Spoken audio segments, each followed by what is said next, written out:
Yeah, wait a minute. I messed up. Hold on. Oh, yeah. What up, y'all?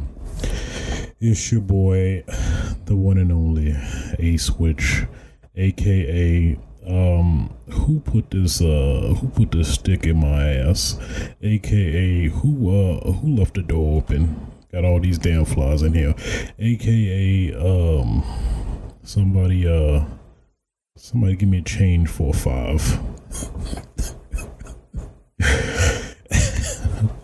This is getting stupider and stupider. Bringing back yet another episode of Switch's Sights. Today's date is June 14th, 2019, on the cusp of the immense celebration of games, or Christmas of gaming. That is E3. Pretty much done now. So a lot of hearty announcements and interesting tidbits that were revealed at the respective press conferences. So that's definitely going to be the primary focus of this episode today. Yeah, because outside of that, nothing else really outside of, general E3 news didn't really come out. So at least how I'm going to do it, I'm just going to recap the press conferences in the order they showed up, in terms of Sunday, Monday, Tuesday. That was really at the cusp of everything. Sunday through Tuesday. I guess you can technically count Saturday, but it was trash anyway. I guess I'll cover that a little bit. It's not really much to cover, but nonetheless, I'll check it out anyway. Before we get started, a little bit of slight housekeeping. Be sure to like, favorite, rate on the respective platforms that this podcast is on, which at the moment is Apple Podcasts, Google Play Podcast or Music, and Spotify. So definitely appreciate that. Keep the lights going, keep everything going, make the world go round, etc., etc. But before we get, well, not really before, we gonna jump right into it. Let's get into it. E3 2019 recap. You're welcome. Oh, that is so stupid, but I love it at the same time. Okay. Yes. So we'll go down the list in terms of everything that was revealed. At least I'm obviously not going to go over everything that was announced and were covered at the press conferences. Only just the tidbits that I think generally you guys will find interesting, as well as me personally finding interesting as well. So, I guess I'm gonna refer to a Reset Era thread by Turkoop. He has a really good summary of everything. Generally,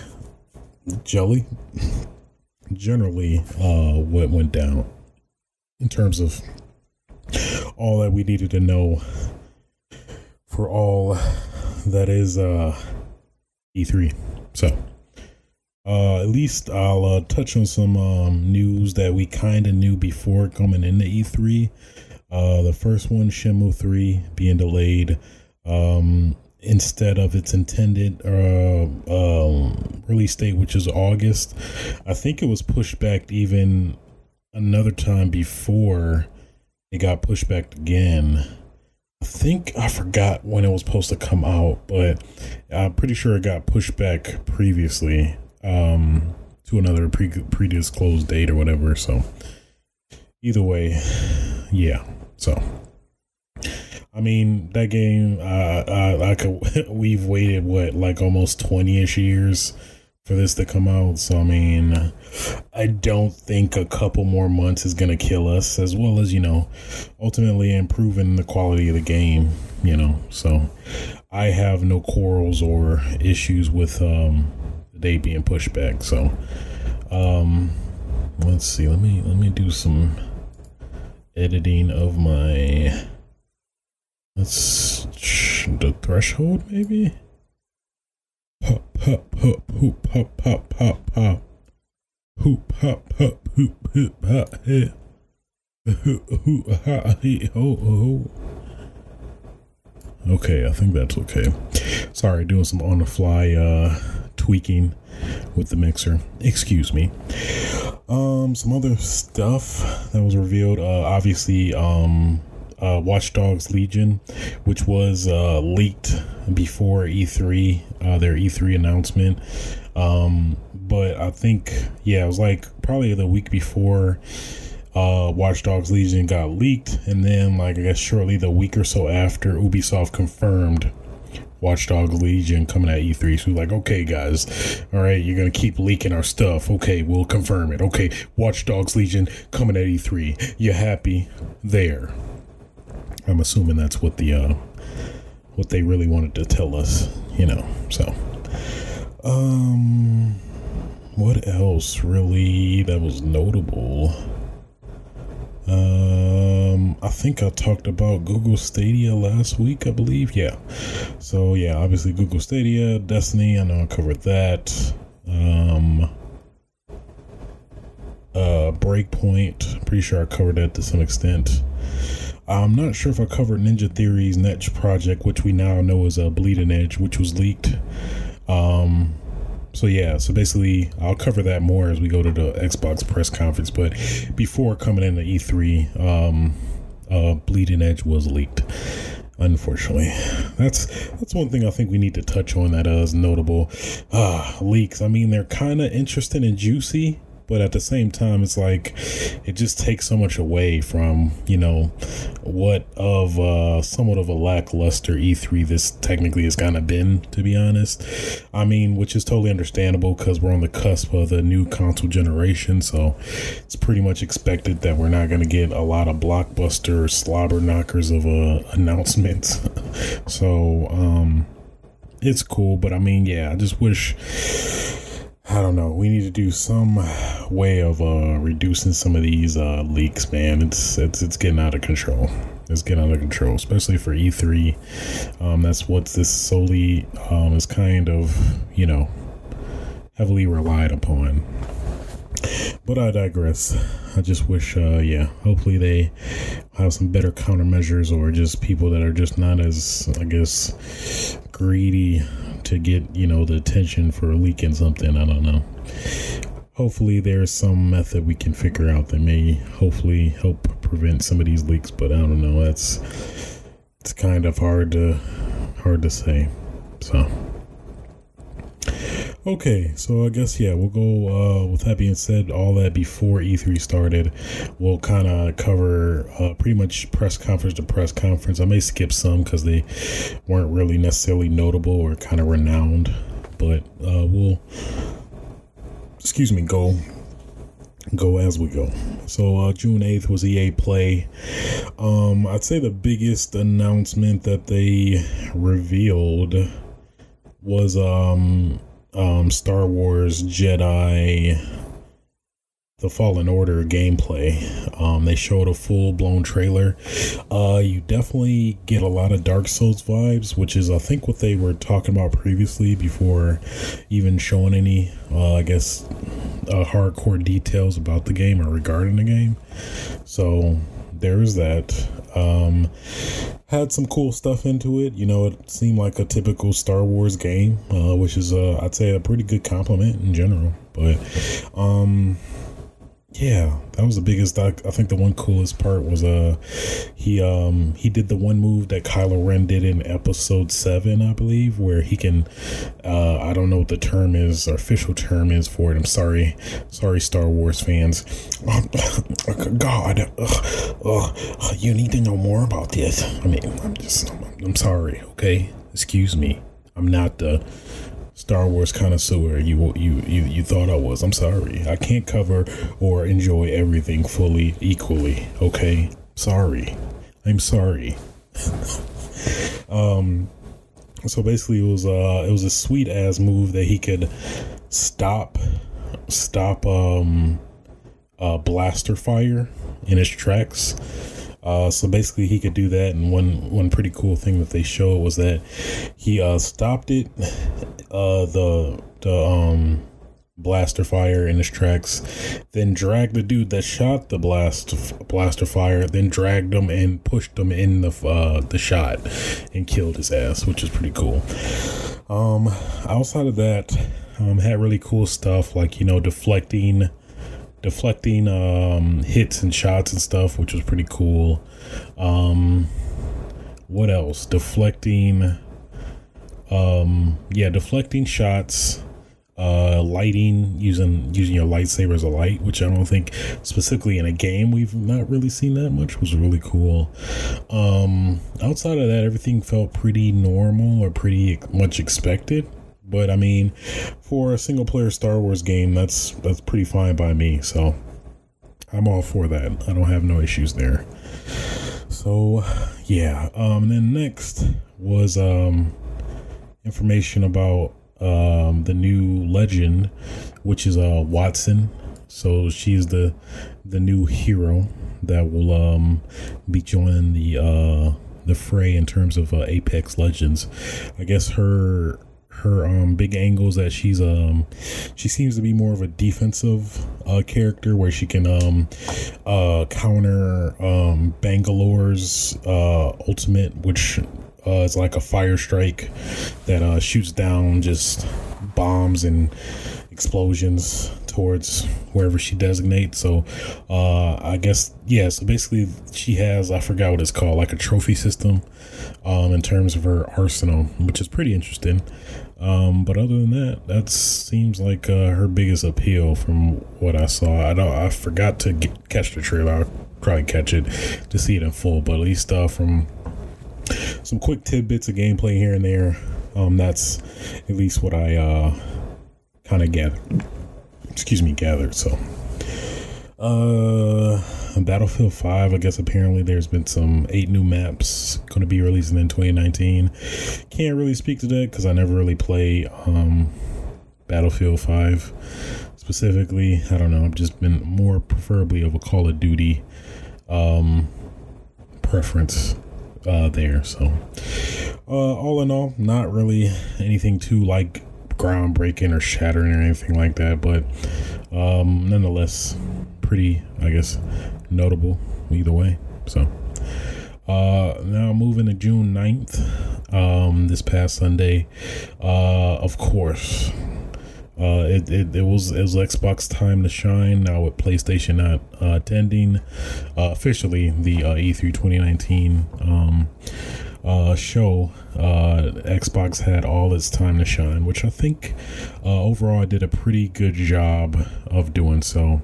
You know what? I forgot. Let me grade these conferences. I feel like I shouldn't grade EA Play since I didn't really watch it in its entirety, but I'll give it at least a C just based off that, because it probably did what it needed to do. And you know, what's its name? Jedi Fallen Order was fairly impressive in general. So I mean, for what that's worth, I think it'll deserve that rating from me. Okay, I think it will. Is that fine? I think so. I hope so. So, yeah. So, moving back to Xbox. So they had a lot of pretty interesting announcements and things I'm looking forward to for sure. I think let's highlight some of them. So they did reveal Game Pass now being available for PC. So it's been solely strictly or exclusive to the consoles for Xbox.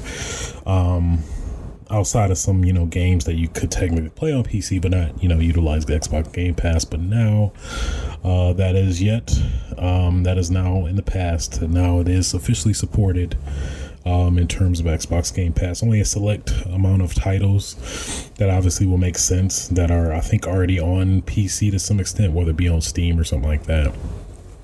But either way, pretty cool news for PC players as well.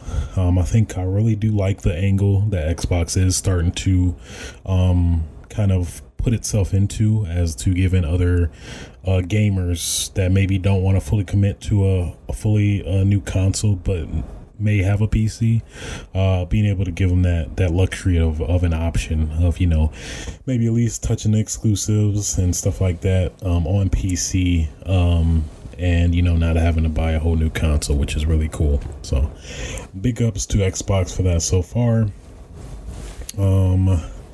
Bleeding Edge, the title I was telling you about that was leaked previously, they showed their trailer. From the gameplay, it looked pretty cool. It looked like a hybrid of Overwatch and what is one game that you guys may not be familiar with is Iron Phoenix, back on the original Xbox, if you guys don't remember that. It was a pretty cool game. It had the same kind of premise as like For Honor and Bleeding Edge and even Anarchy Reigns. That's another reference too that it kind of like ties in with as well. That actually I think is a pretty awesome kind of mix, you know, in that respect. So for, you know, specifically Iron Phoenix, it was like a what was it, 8 on 8? I think you had the option of how you could range the fighting, but it varied you know, variously in terms of the amount of players you can fight against, but you can generally have it up to 8 on 8. Or you can do 4 on 4v4, or you can do like a cool stadium based type of system where you can just have just a 1-on-1, and then the person that wins the battle goes to the next stadium that the other player beat against the other player, kind of like a somewhat of a tournament like format, which was really cool too. So there was that also. So all in all, it was pretty cool. It's no longer now, but would have been really great. It would have been really great either way. Then next there was Anarchy Reigns that actually came on the 360 and PS3, but not a lot of people played it. But it was a really cool concept. It was kind of supposed to be, at least it was kind of raring or shaping up to be like a competitive fighter, a competitive like a competitive competitive 4v4 fighter, but I think it could be up to max 8v8, I want to say. But it had really cool characters. They were really personable. It had a lot of representation from Platinum, like Bayonetta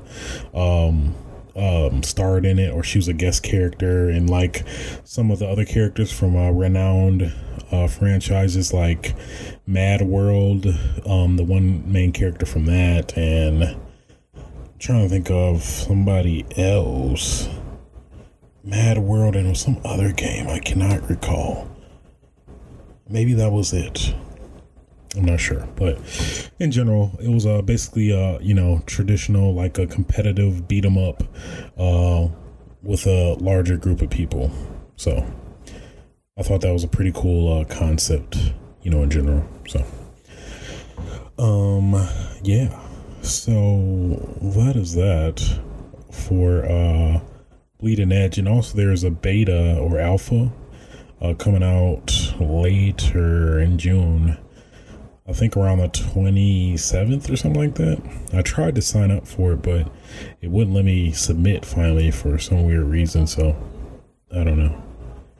But so cool stuff either way. I'm looking forward to it. From what I saw in the trailer, it looks pretty tight. And what else? Let's see.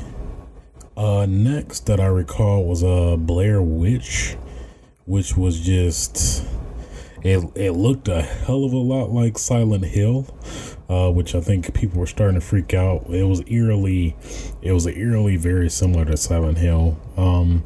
But yeah, after everything was said and done, you saw the famous icon for the Blair Witch and stuff like that. So I'm kind of interested to see how that plays out, or what it actually kind of is overall in terms of general gameplay. You didn't really get that much of an impression of what it was, but I'm interested to see what it kind of entails there.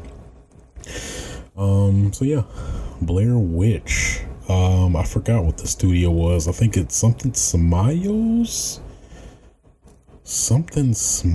or something. I forgot it. Bloober Team. I've never heard of them, but I'm assuming they did something, but that's gonna be for PC and Xbox there. Excuse me. Next, Phantasy Star Online 2. So this was a pretty big surprise to a lot of folks, especially those that are Phantasy Star Online fans. Never really got a chance to get into it or actually, play it. But this definitely piques my interest, so I'll definitely try it out. It is free to play, at least they announced there. It's going to be for PC and Xbox, so that's going to be cool. I think supposedly it might be multi-platform as well. I know for the PS4 it's also multi-platform, or no, it is available on the Japanese PSN network, which I tried to get it going at one time, using the whole VPN setup. But yeah, so that's pretty cool, very delightful, surprise for those that are fans of it. So yeah.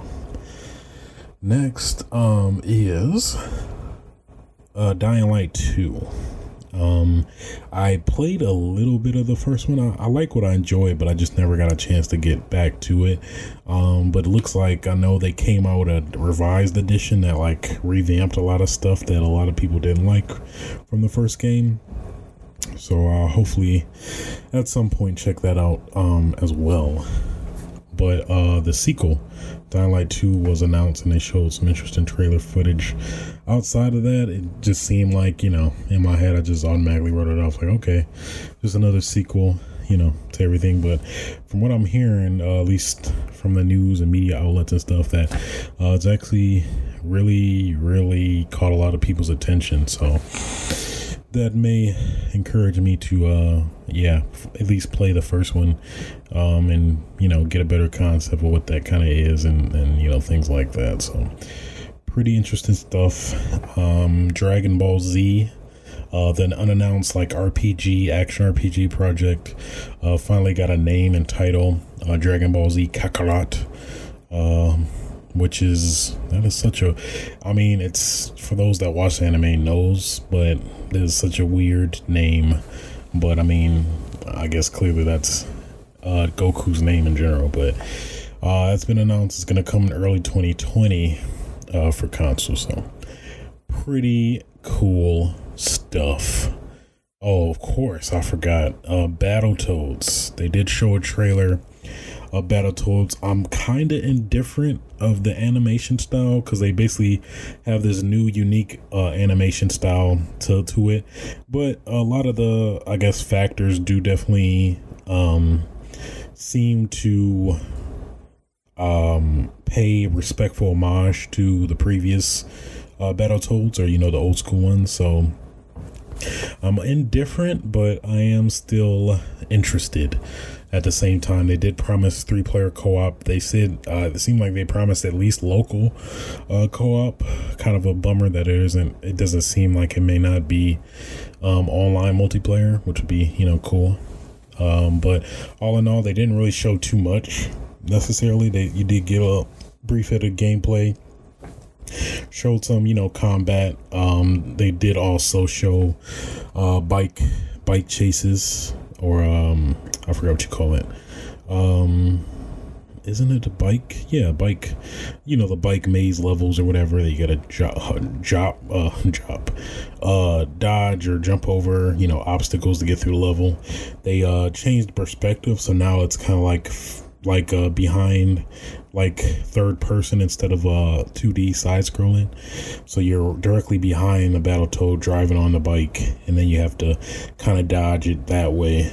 They did seem, from the interviews I've watched, they did seem to say that it's going to be more so in line with the original Battletoads with the difficulty. So that's interesting as well. But yeah, I'm definitely interested to see what they are gonna do with it.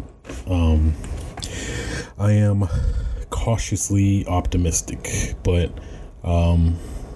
optimistic nonetheless. So what else is notable that at least appealed to me? Outer Worlds got a new trailer. So this is the Xbox original game from Obsidian, the guys that used to worked on Fallout New Vegas. You can definitely tell that it's like heavily assets and everything. Like they seem like they took a lot from Fallout New Vegas. Like it seems to use the exact same engine with like no like noticeable deviation at all, which is, it's kind of good and bad at the same time, because I mean obviously you want to see something different, but at the same time, you know, if they're comfortable with developing in that sense, it does look pretty good as well, and that, you know, it's probably going to be definitely of the same caliber, if not higher than, you know, Fallout New Vegas. So, which I thoroughly enjoyed as a Fallout title. I think it was definitely a worthy Fallout title in the kind of moniker there. So Borderlands 3 got a new trailer. Didn't really, I guess, show anything drastically new to me. I guess a little bit more of the new heroes you'll be playing as, and they also revealed or showed the new free DLC for Borderlands 2 that is gonna link the story from Borderlands 2 to Borderlands 3. So that is a interesting tidbit there. An interesting one that I was not too familiar with is this game Crossfire X is getting announced for Xbox One, and it's coming out in 2020. So from what I remembered about this game is that I think it's kind of like a Call of Duty Counter-Strike clone, if you will, that's really big overseas, like in, I think I want to say Korea and China. It's really huge. But I believe that is kind of the concept of the game. It's like a just traditional military shooter, but apparently it's really good, you know, at least, especially, you know, overseas at least. So I think console exclusivity wise, it's going to be, exclusive to Xbox One, but I think it's technically already out on PC. You may have to do some finagling in terms of VPNs and stuff to, I want to say, play it on PC now, but nonetheless, for those that are curious, you can at least play it on Xbox One in 2020. So, of course, Gears 5. They showed a new trailer. They showed specifically the new mode, which is called Outrun or Escape. I think it's Escape, where basically it seems like the plot, the general gist is that you intentionally get captured by, I forgot the new enemy that was in Gears 4, the one enemy that basically grabs you and takes you, and like if you don't, like in terms of like horde and like multi co-op games, if you don't shoot the person out of its pouch in time, they'll die, or, you know, I guess kind of fully, you know, get digested or something like that. But yeah, so basically the plot is that you intentionally get taken by one of those monsters, which you in turn get put into one of their homes or nests. I forgot the official term for a locust or swarm now, but basically you get captured, and then you get out, and then you set a bomb, a toxic gas bomb from what the trailer alludes to, and then you have to try to plot and get away before the gas gets to you and kills you, basically killing the locust nest. In that case, you play as 3 original characters. They have a class system as well, kind of similar to the previous Horde, but now you get ultimates like Overwatch. So I know they showed specifically with the one girl. I forgot the names. There's a black guy, a black girl, and this white guy. The black girl, she had this special ability with this thunder knife that I guess whenever you hit it, I think it seems like it connects to other monsters that are close by or in within proximity. So that was cool. But yeah, I guess from the interviews and stuff I saw, it seems like the plot, or not plot, but the general gist of the mode is the kind of like a speedier version of Horde, kind of, where you're basically kind of speed running to get to the end of the level. And what was cool is that you can actually create your own levels with kind of the same caveat as Mario Maker. Not really a caveat, but to make sure you don't make any troll levels that like nobody can beat. They make sure that you can beat the level yourself before being able to publish it online for others to download and play too. So all in all, pretty interesting. Not sure how long I'll actually play it, but I'm definitely at least give it a legitimate try when the full game comes out, which they revealed the release date, which is September 10th. I want to say, yeah, September 10th. And they also revealed a Terminator crossover with the new movie that's coming out soonish, or around the same time, I want to say. So that's cool. Definitely going to be playing the Terminator as the enemy. That's going to be pretty cool. Now I guess you can also play as Sarah Connor. I believe Sarah Connor, who is going to be voiced by the actual actor that plays Sarah Connor, in the previous Terminator 2 and the new movie that's coming out too. I forgot her name, but all in all, that's pretty cool. Pretty cool crossover that definitely makes sense, I think. So definitely looking forward to it overall. Would have liked to see some more campaign story, but it seems like they're gonna hold out on that for, I think, Gamescom, I want to say. But all in all, it's not gonna be that long until the game itself comes out anyway. And they also are launching a multiplayer beta, I think next month. So a lot of Gears 5 to look forward to, which for those that may not know, I'm a huge fan of the Gears series. So definitely looking forward to this. Still playing Gears 4 to this day, so what else? Of course, I forgot one of probably the biggest moments of E3, I'd say as a whole. Cyberpunk 2077 getting a new cinematic trailer, and what do you know, the big surprise towards the end, who else but Keanu motherfucking Reeves as Johnny Silverhand, at least in the lore of the game. From what they said, it seems like he's gonna be this person that's ingrained in this chip, this super uber chip that's supposedly gonna give you invincibility or invulnerability or immortality. But in general, they said he's gonna have a pretty big role in the game. It seems like he has, I think they said he did 15 days worth of recording his voice and stuff. So definitely interested to see how he's gonna play out.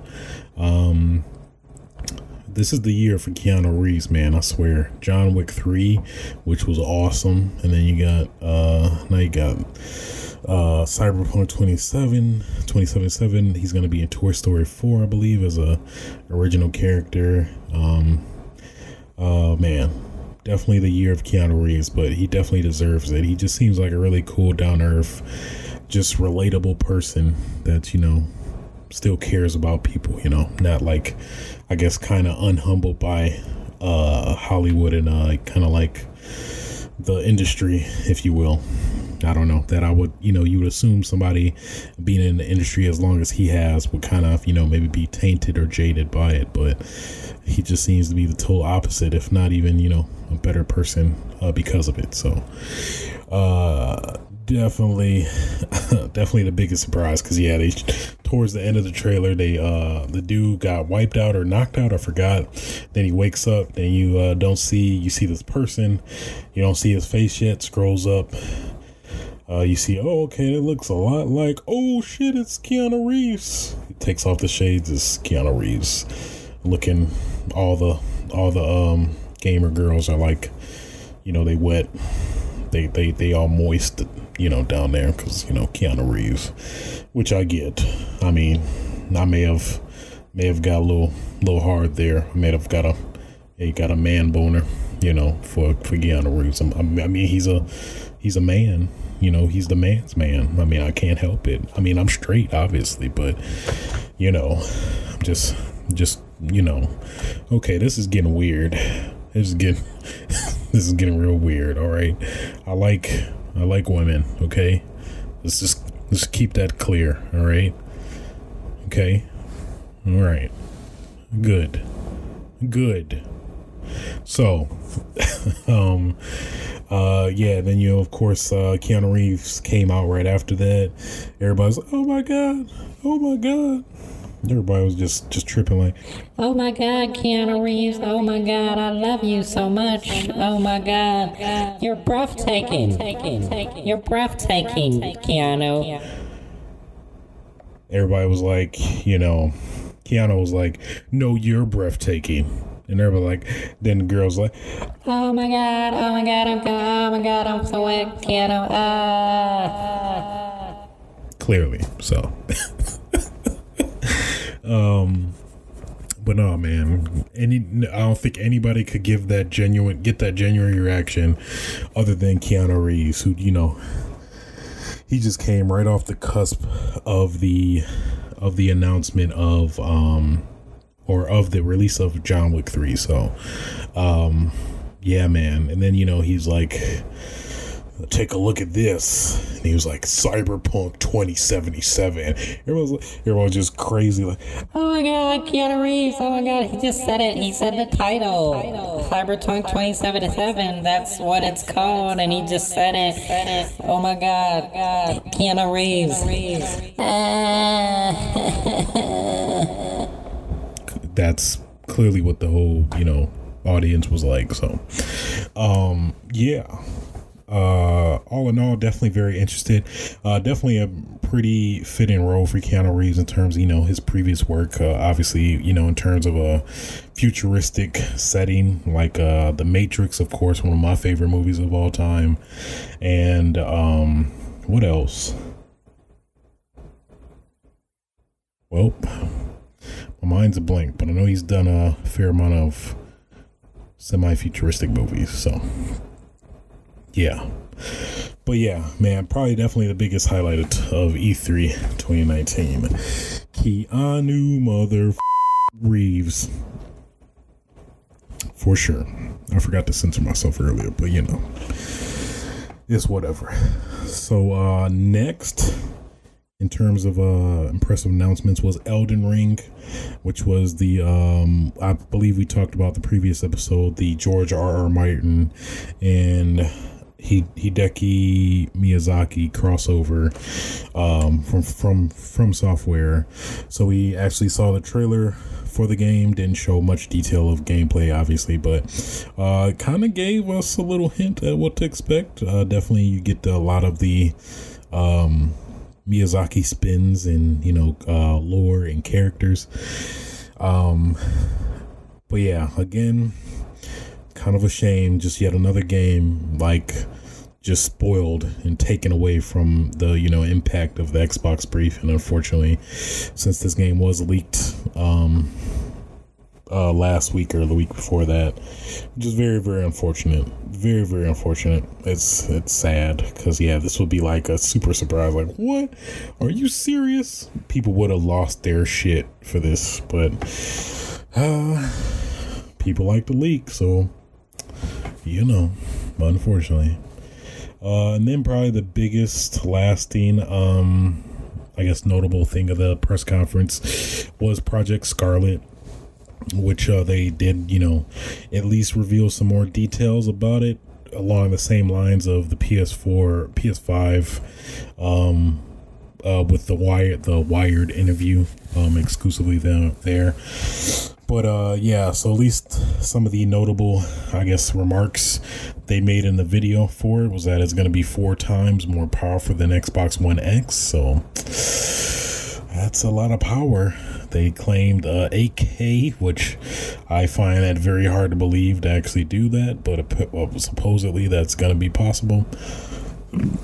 120 frames per second and ray tracing. I'm assuming 120 frames per second is either, I guess, potentially for 4K as well as 1080p, maybe if not more for 1080p.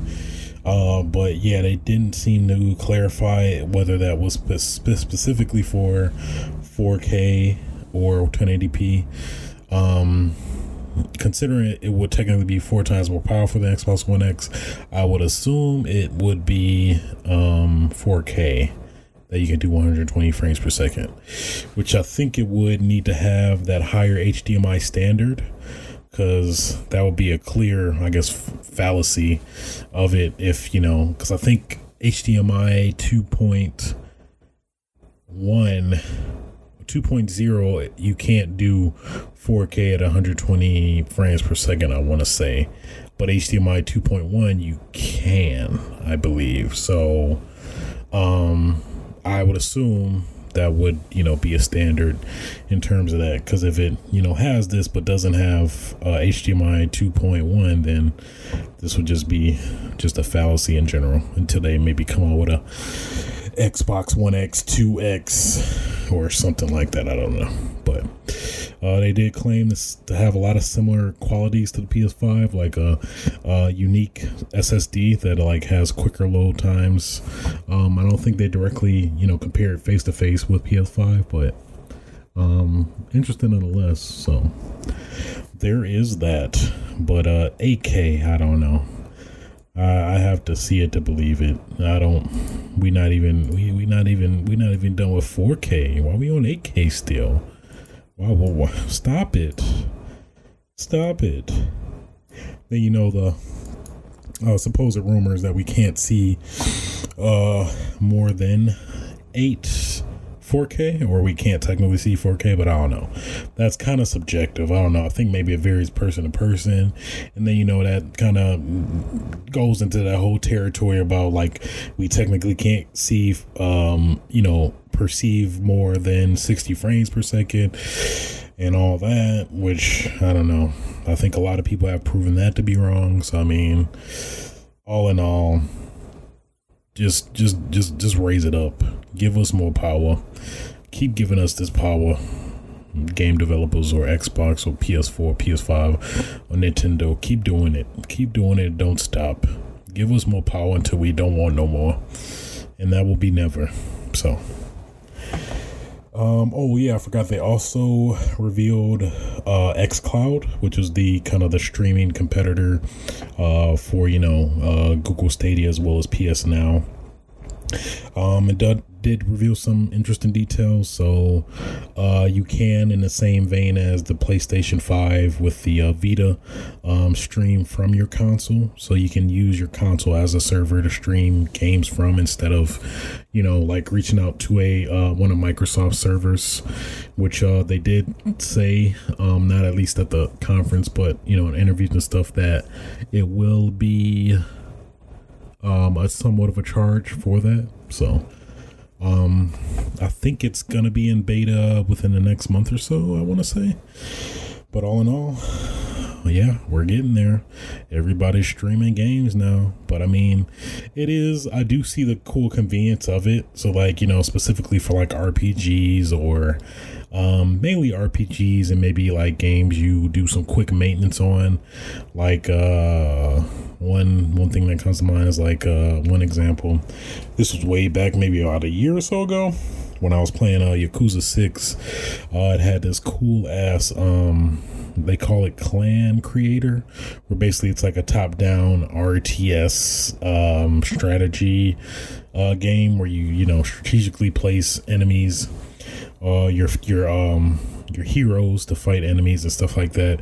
So, you know, clearly that game doesn't call for being like directly, you know, twitchy or, you know, having to be super attentive to the game or whatever. So for games like that, I think it is perfect. You know, like even though if you get disconnected, it'll automatically put your game on pause until you connect back.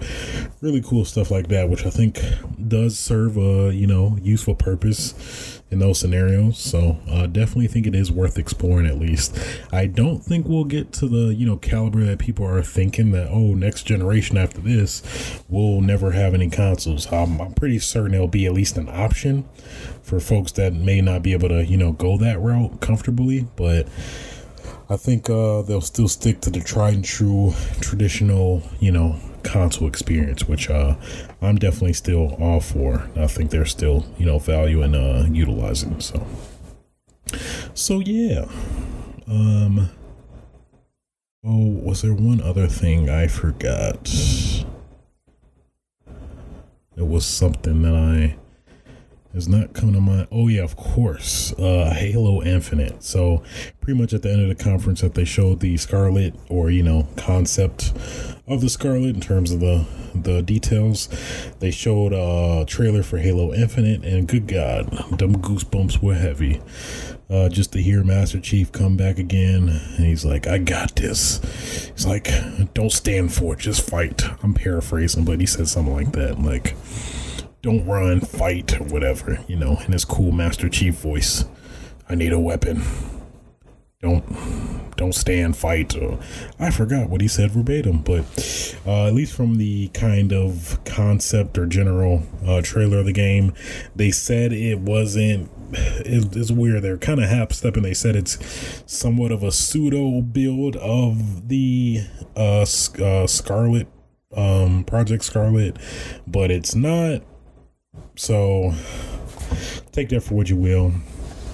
But from what they showed, it looked pretty impressive in terms of from a graphical standpoint. So yeah, I'm very just inject all that shit in my veins. I want it and I needs it. So yeah, I want it so bad. For the Project Scarlet, they at least did confirm the date too as well for winter 2020, so holiday 2020, so presumably around November-ish, which was basically the same time the previous or the current generations of consoles initially launched. So looks like it's going to be another head-to-head battle between PS5 and Xbox One, or whatever Xbox names their next console, which I'm pretty interested in. I'm curious, what can they go to now? Hopefully they just get rid of the whole Xbox One moniker. I don't know what they could really name it. Apparently they said they still currently, as of today, or, you know, as of this past week, they still don't have a name or haven't formulated a name yet or whatever. So interesting stuff, but man, definitely a lot to, you know, decompress from the Xbox briefing. But overall, I'd say they definitely hit a lot of great points.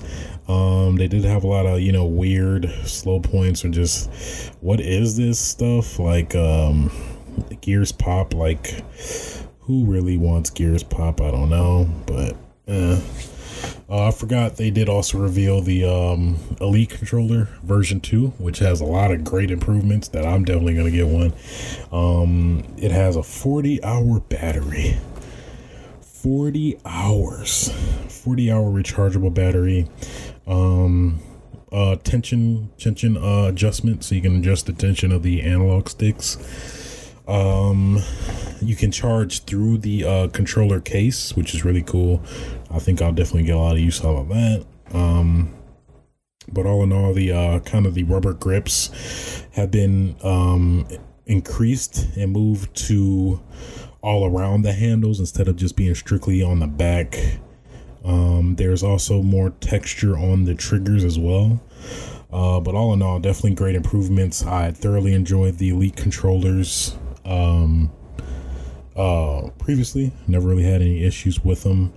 So yeah, I'm definitely gonna get the Elite version 2. I think it's gonna be coming out in November, and they did say as well as gonna be 4 compatible with the next Xbox as well, which is really cool, really great to hear. As well as previous Xbox controllers will also be compatible with the next Xbox, so that's good to know too. So all in all, I'd say definitely a very, very impressive Xbox conference. I kind of want to give them some leeway in terms of, a lot of the titles, that were leaked before the conference. I kind of, just because of just the unfortunate nature of those, I think it would have led to a much more impressive conference as well, if we, didn't know these games beforehand.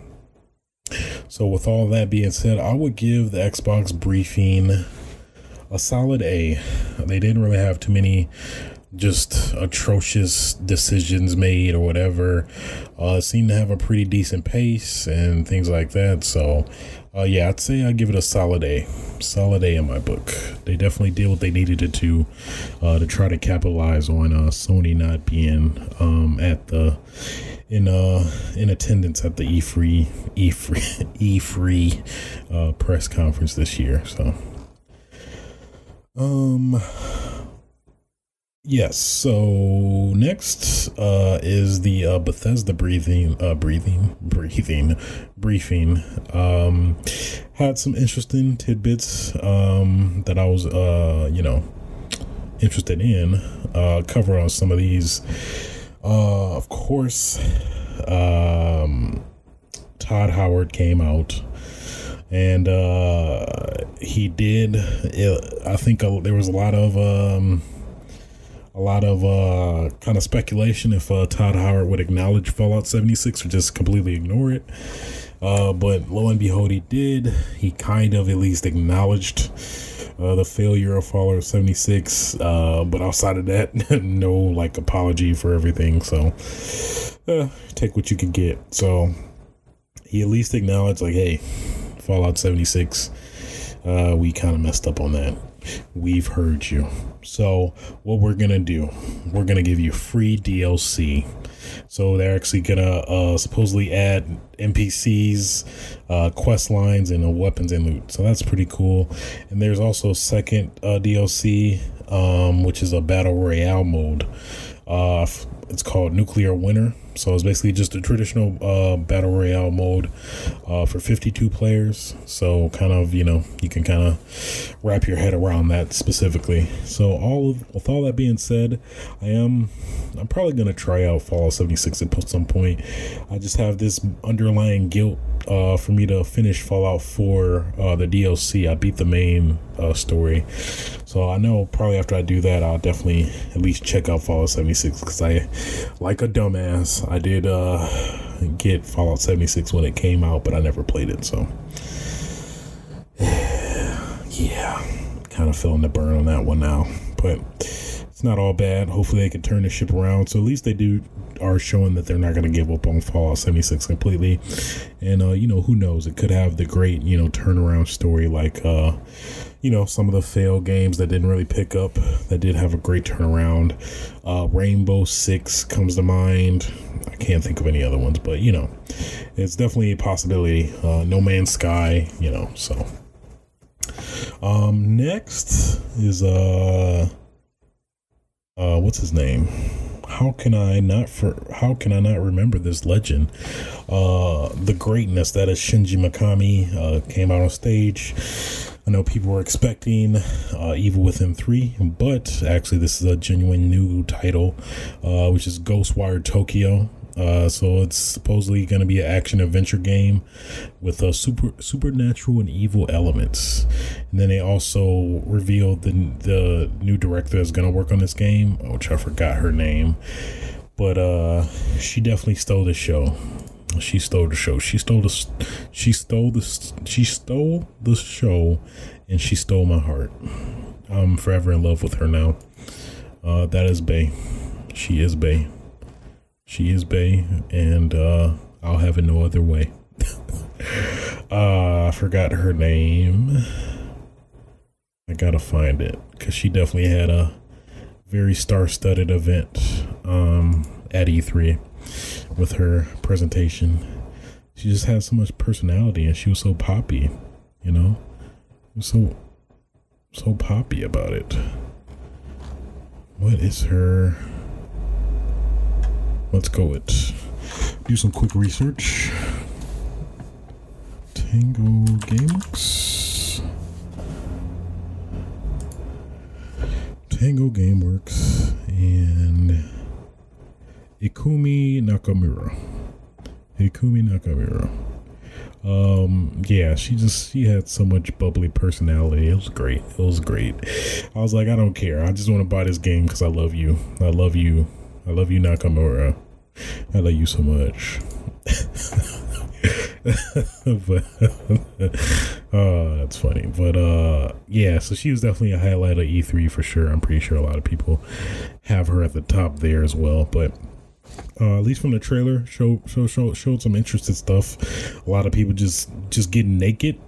I guess just getting taken and naked because everybody that took their clothes is gone. So like, I don't know. There's something about people getting naked. Why they gotta get naked? Why can't they just get taken with their clothes on? Is that so wrong? Why does it gotta be so creepy? And like, why their clothes gotta be going to signify that they're going? I guess, but you can use some other iconography, like their necklace or some ring or whatever. I don't know. Just stop taking people's clothes off when you take them. What is wrong with y'all? I mean, it's just I don't like it. I mean, and you gotta do what you gotta do, I guess, but. A pet peeve. I don't know. A pet peeve I'm willing to subside for Nakamura because I love her so much. She gonna direct this. She gonna direct this game, and I'm with her every inch of the way. I love you, Nakamura. I love you so much. So, moving on to that. I guess there is a Rage 2 expansion. It's going to be announced this year. Wolfenstein Youngblood. They showed a new trailer for that. Doom Eternal. This definitely had the biggest, I guess, attention in terms of the, or time spent at the announcement as well. So they showed a lot of details, some gameplay. They showed a new multiplayer mode, which is like kind of going to be like, Beast from Gears of War Judgment, if you're familiar with that, as well as Left 4 Dead 1 and 2, the versus mode where you play as the enemies. That's kind of gonna be the angle for the new multiplayer mode. I don't think there's gonna be. I believe they confirmed that there's gonna be no traditional multiplayer. So that's cool by me. I mean, I've never really got Doom, the first Doom for the multiplayer. And then when I did, at least at the time I played, which roughly last year, which I think everybody dropped off anyway. It wasn't nothing to write home about at least, but nonetheless, it was pretty cool. I definitely enjoyed the first one thoroughly, played through it in its entirety and had a great time. So definitely looking forward to Doom Eternal when that comes out. Definitely be a nice mindless shooter that I'm all for. So, what else that is notable at the Bethesda specifically? Nothing else really stood out that comes to mind. Yeah. So I think that will do it for the Bethesda press conference. I would probably give this a solid B minus. If Todd Howard apologized, probably would have bumped it up to a B plus. But I don't mean to be petty like that, but I am. I did, but I digress. So moving on to the next press conference, which is Ubisoft. Ubisoft had a lot of great delights, I'd say. The first is Watch Dogs Legion. So they definitely showed us a lot of information about the game. So the rumors were true in terms of the kind of plot of the game, that the setting is in fact in London, and that there are going to be multiple multiple protagonists or people you can play as. So they are right. You can technically play as any, NPC in the game from what they the trailer and the interviews conveyed. So that's going to be interesting. So I guess how it works is that it is going to be permadeath as well, in line with that. So, if you're playing with somebody and you just die, you're dead. And you can't take them back, at least from what we've seen there. So basically you just have to move on life as if nothing happened.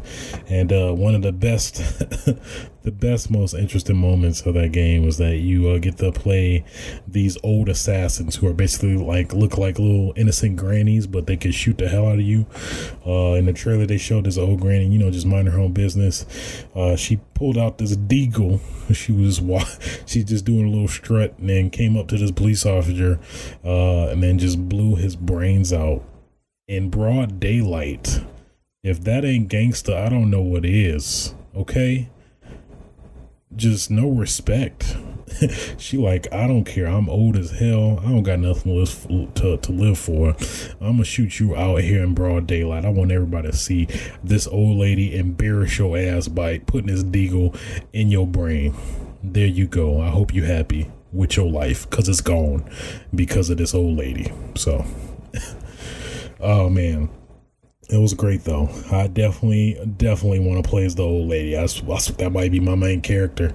Shoot. How they made it seem too is that you can make these unique cliques with I guess if you just want a whole assassin group of grannies, or this whole assassin group of hip-hop based kind of similar to the main character from Watch Dogs 2, Marcus, I forgot his last name, but you can do that, or you can do pretty much other brawlers, reminds me of the dude from the Getaway, Black Monday, the dude that was a boxer. So you can have a melee based guy. In the trailer they showed this cool black girl that she had this freaking John Wick arcs. That's probably the best way to describe it. How these CQC based attacks using the guns, and how they use the handguns, and they put the handguns on their side and they shoot dudes, and grabbing elbows and shooting them in the armpits and stuff is crazy. It was ridiculous, but it was so great. So I definitely liked what I saw for Watch Dogs Legion. It definitely encouraged me to get Watch Dogs 2. I did play the first Watch Dogs, beat it and everything. Felt a bit burned from it as a whole, kind of reflecting back on it after playing it. That was definitely a prime example, of a E3 trailer done too right, that got us too hyped for a game where we were kind of somewhat semi disappointed afterward. I think I was kind of riding on those fumes to get me throughout the whole game, only to be kind of after reflecting on the game afterwards, I'm thinking maybe it wasn't that great. But all in all, I did have a great time with the game in general. But I hear Watch Dogs 2 is much greater or better as a game as a whole. But I've yet to try it out. I'll eventually get it and play it before Legion comes out, which I guess it's coming out this oh no, it says it's gonna come out the 6th of March 2020. So also gonna come out on Google Stadia, so that's interesting. Which they showed a lot of these games too. The new Ghost Recon, which I guess that'll be my next point. So they did show a little bit more information about Ghost Recon Ghost Recon Breakpoint, which basically has the main character, which is John Bernthal, which as Shane from The Walking Dead, as well as the Punisher in the Netflix series. Definitely love his work.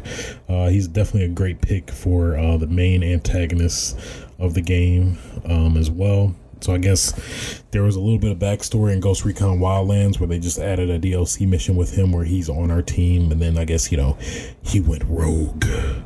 He's against us. He's got something to prove, or kind of along that basis. But yeah, I'm definitely interested. I don't have Ghost Recon Wildlands. It's kind of interests me to kind of play it, as well as try to check out that Sam Fisher cameo and see what all that's about.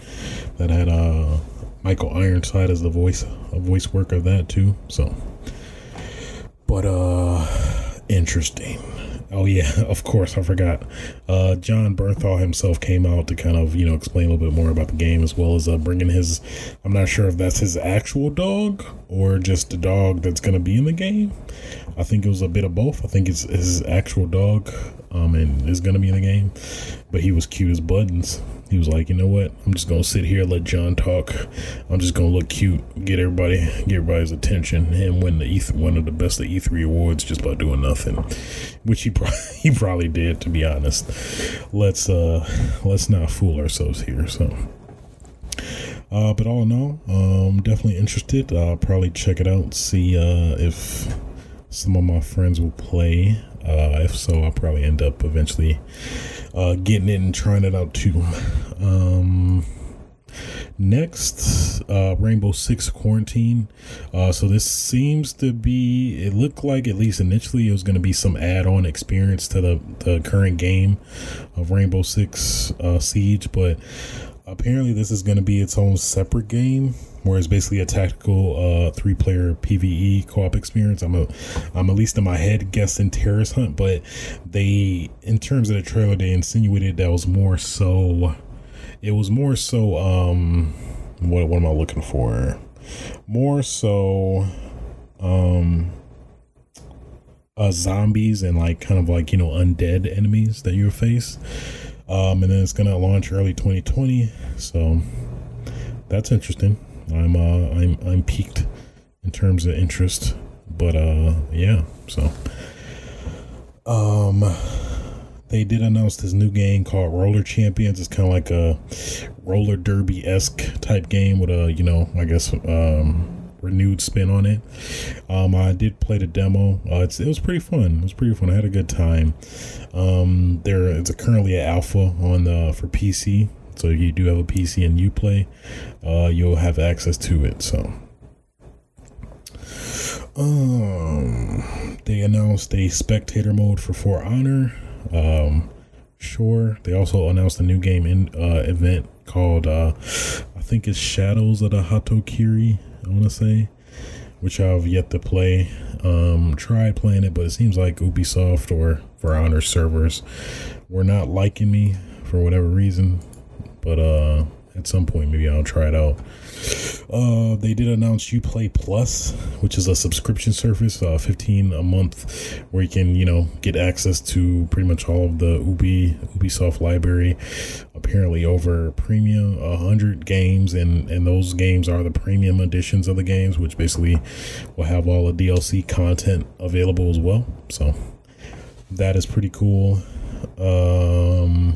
What was interesting as well, they had a new announcement for a new mobile game called Tom Clancy's Elite Squad, which is basically a mobile game. But I guess what made it worth mentioning here is that they did have Sam Fisher as a deal or a character in the game in general, which is interesting, to kind of acknowledge and know that he's a character in the game, or at least an IP that hasn't been forgotten, even though it's still rumored that a new Splinter Cell will be coming out. But all in all, yeah.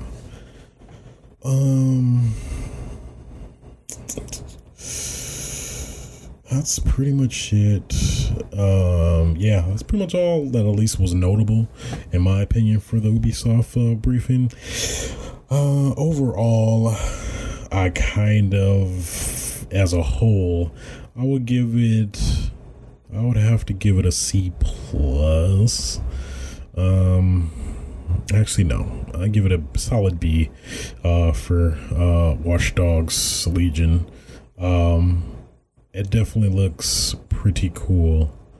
But as the whole, I know they got the Just Dances, which never really interests me, and a lot of stuff doesn't particularly interest me, but may interest some other folks. For me personally, yeah, just some titles spoke to me, but at least obviously not all, which is understandable.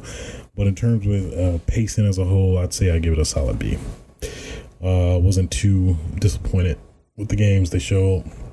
Would have liked to heard from the next Splinter Cell, but did not hear from that. So that's insinuating to me that's probably going to be a next gen release, I would assume. So next, of course, the Square Enix briefing. Definitely a lot to divulge here. Probably the biggest thing out of this this briefing was the Final Fantasy VII remaster details. So man, I'm very pleased with what they showed.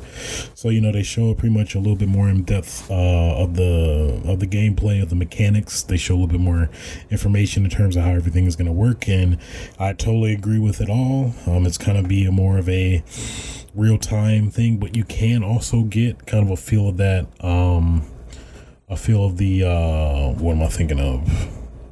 Old timey or traditional turn-based kind of feel by you can stop time anytime apparently and make decisions that you want, so you kind of don't get that stress of a real-time game. But if you want to play either way, you kind of get that option, which I think is really cool. They showed Sephiroth a little bit more. They showed they finally revealed Tifa. All in all, I'm definitely very pleased. They showed a full-length boss fight with the one of the weapons. I forgot its name, but the starting enemy in Midgar. They did say the game is going to span 2 discs just for Midgar alone. So apparently this game is still going to be like a episodic release, but each game is going to be a full game in of its own. So very curious to see how those dynamics is going to play out. They don't know how that's going to play out in general, so who knows. But at least we'll get Midgar for the foreseeable future. Then who knows when the game will finally be complete. But I'm totally fine with this. If this is what it takes to actually, get a Final Fantasy VII remake out, I'm totally for it. And either way, as long as they release it, take your time to perfect this, I don't have no issue with it personally. So, but definitely pleased with what they showed. And they also revealed the release date, which they did show at the Final Fantasy VII concert, which I went to this past Sunday, which they revealed to us first before technically revealing it to the public, which is really great, because a lot of us were rumoring like, are they gonna reveal the release date? Are they gonna give us any more demos or trailers? And they totally did, and it was a great time. I was heavily pleased with what they did show. So totally pleased with what I saw there. Next, at least the notable announcement was Final Fantasy 8 was revealed to be announced, the remastered.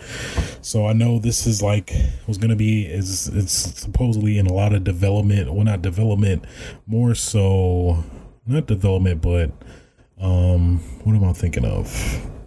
Not development, but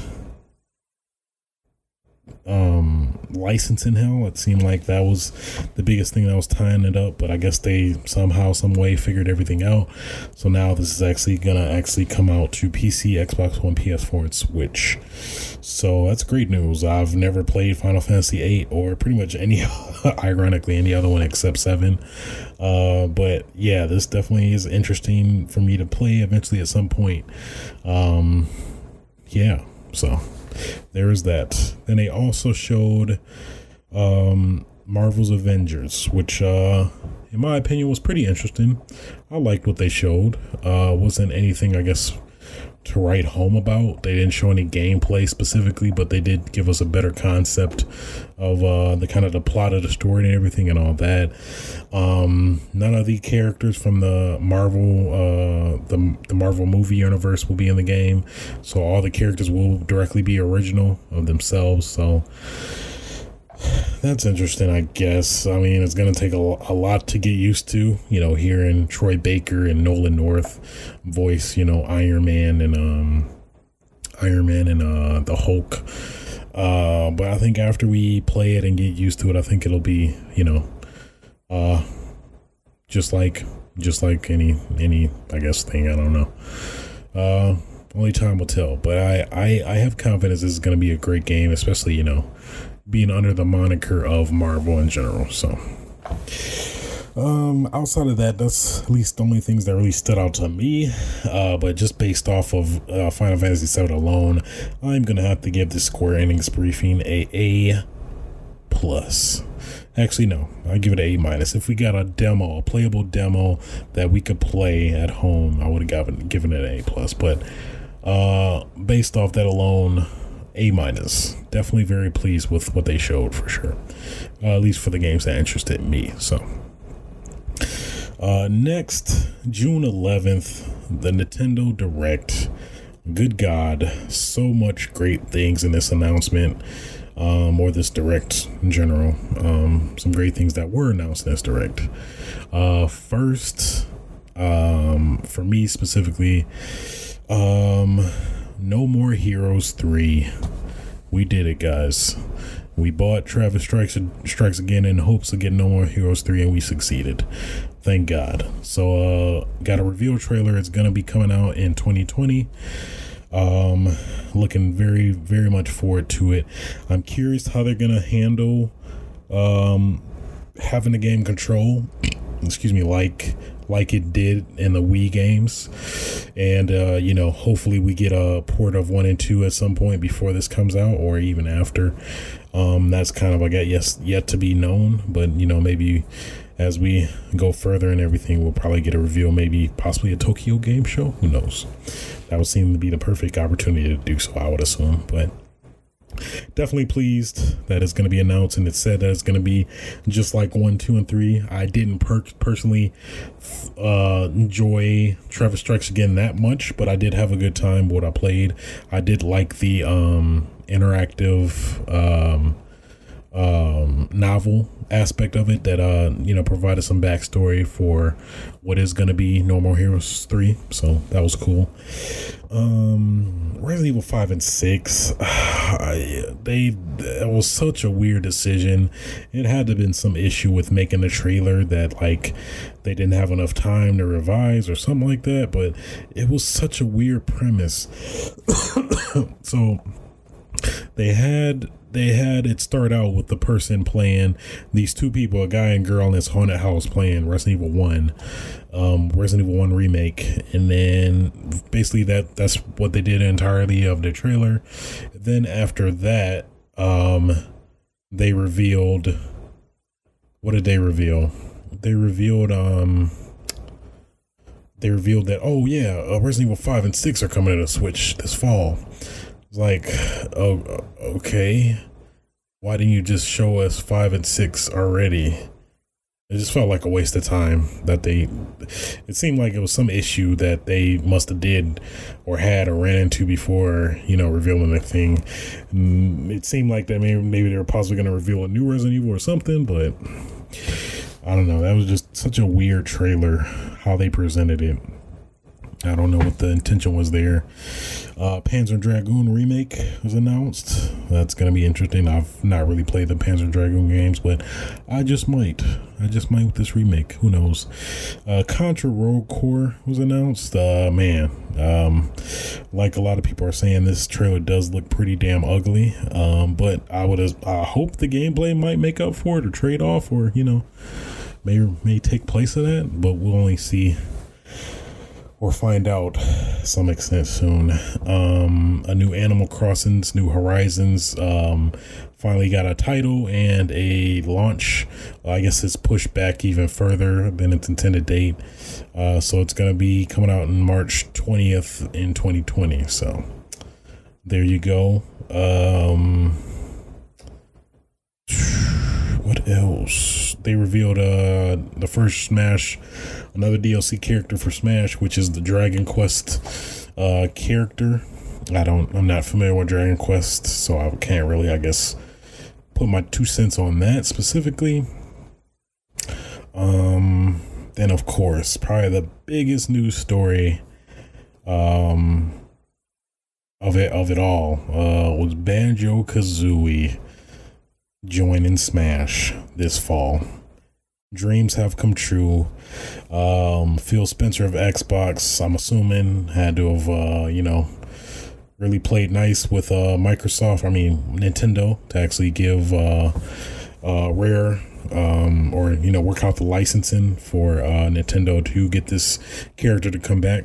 For those that don't know, Microsoft purchased Rare, which basically has the license for Banjo-Kazooie, I think Conker, and some of the other characters that was basically in the Nintendo lore, if you will, that were with like Donkey Kong and some other characters. So it was pretty good sign of things to come in terms of the partnership and friendship with Nintendo and Microsoft in general. So hopefully this leads to new interesting releases. I'm guessing going by the previous announcements where Square Enix has revealed Cloud for Smash, as well as the Dragon Quest characters, which are with Square Enix as well.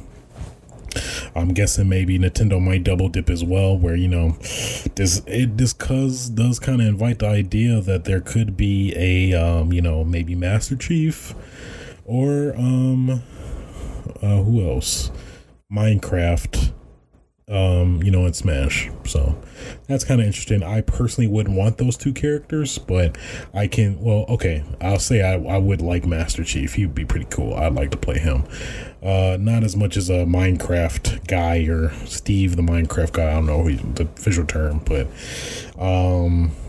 yeah, cool announcement and cool kind of precedent for possible announcements of characters to come for sure. So you definitely get a good gauge of, with Joker from Persona 5, as well as, the Dragon Quest and Banjo-Kazooie, of all people, that people thought would not be true.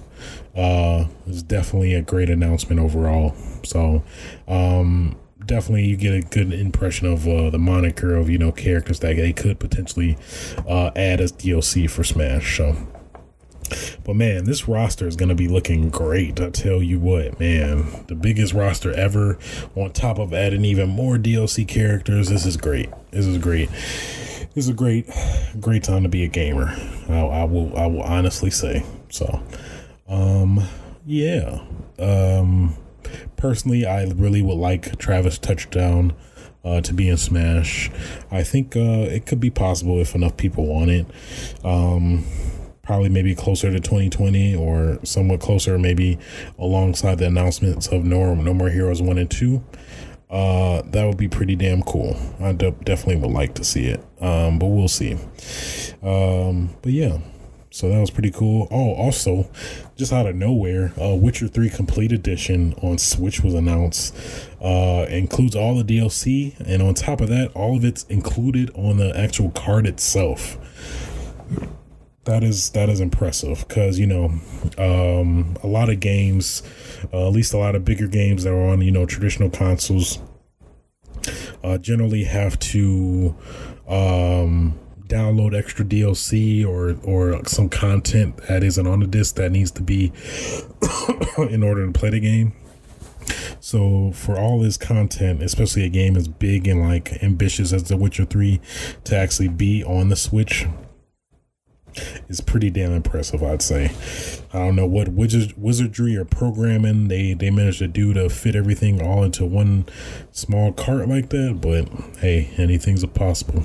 Anything's possible, apparently.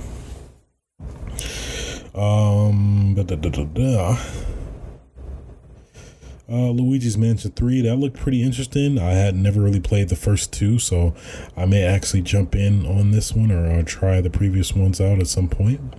So I'm definitely interested in that. And then probably the other biggest news for the Nintendo Direct that they ended with was The Legend of Zelda Breath of the Wild sequel announced. That they confirmed that it is in development.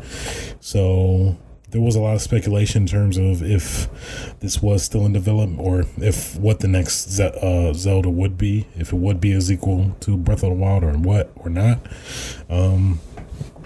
But it's pretty cool that this is going to be, and it seems like they primarily are using the previous engine that was made for the first one. So I definitely see a lot of the same assets and stuff being used for that. So pretty cool nonetheless. You can see it seems to be hitting at a much darker tone than the first one, or like any Zelda in general, which is going to be pretty fascinating. Still got to beat the first one. But at some point, damn it, I'm going to do it. I swear I will. So, yeah, so overall for Nintendo Direct, I'd have to give it a solid B+. No More Heroes 3 announcement really did it for me. Would have liked to have had him confirmed for Smash as a character, or get the original one, No More Heroes 1 and 2 ported to Switch as well. But hey, can't be moving stuff too fast. But from the announcements I did get, I'm pretty satisfied. So yeah, I'd give it a solid B in terms of the announcement overall. And that pretty much wraps it up for the whole E3 as a whole. Pretty much everything is said and done now. Let's address this atrociousness of what was revealed, I think Wednesday after E3, or maybe Tuesday, I forgot. But apparently, Konami made it seem like they had a special, quote mark, special announcement. So, they're like, okay, all right, special announcement. What could this be? So, they came on the floor. They said, we're very excited, blah, blah, blah. Okay, all right, got my attention. What did they fucking show? What type of bull do they freaking show? They show a PC Engine Mini and I think a Turbo Graphics Mini. So apparently, I guess they have the rights to do that now. So they're gonna make mini consoles for those two. Like, what? Why? My biggest issue with this announcement is that it didn't even deserve an announcement. You don't get everybody's attention that previously, Konami, you're obviously on a lot of people's bad side, I would assume, with, pulling out a special announcement to only reveal this piece of come on. This is ridiculous. Oh my God. That had me heated for a second.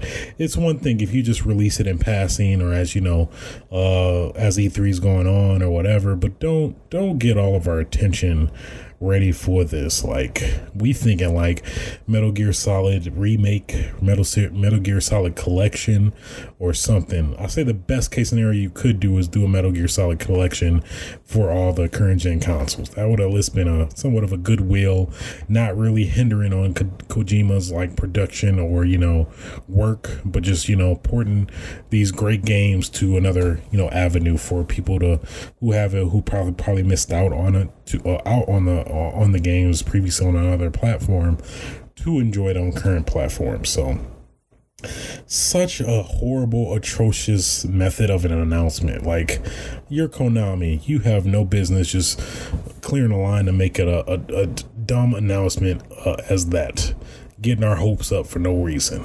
Stop it. You stop it right now. It's ridiculous. This is stupid. Had me heated. I'm sorry. It was ridiculous. But I digress. So, had to get it off my chest. That was such an offensive move. I swear to God.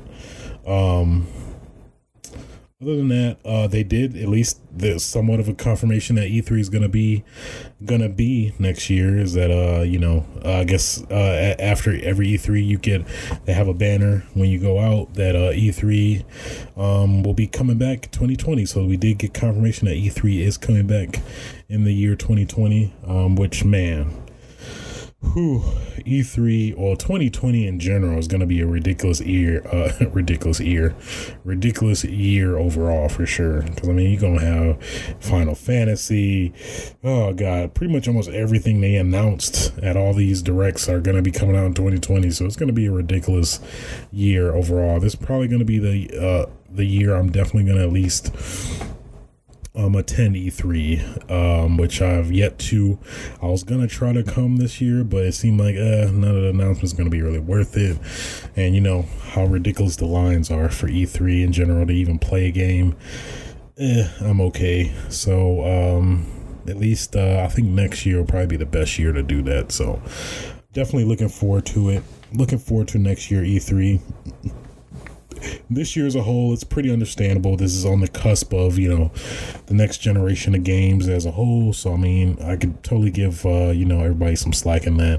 With that being said, we still did get a fair, wealthy amount of announcements too. So it wasn't all bad as well. But all in all, definitely very pleased with the announcements of E3 for sure.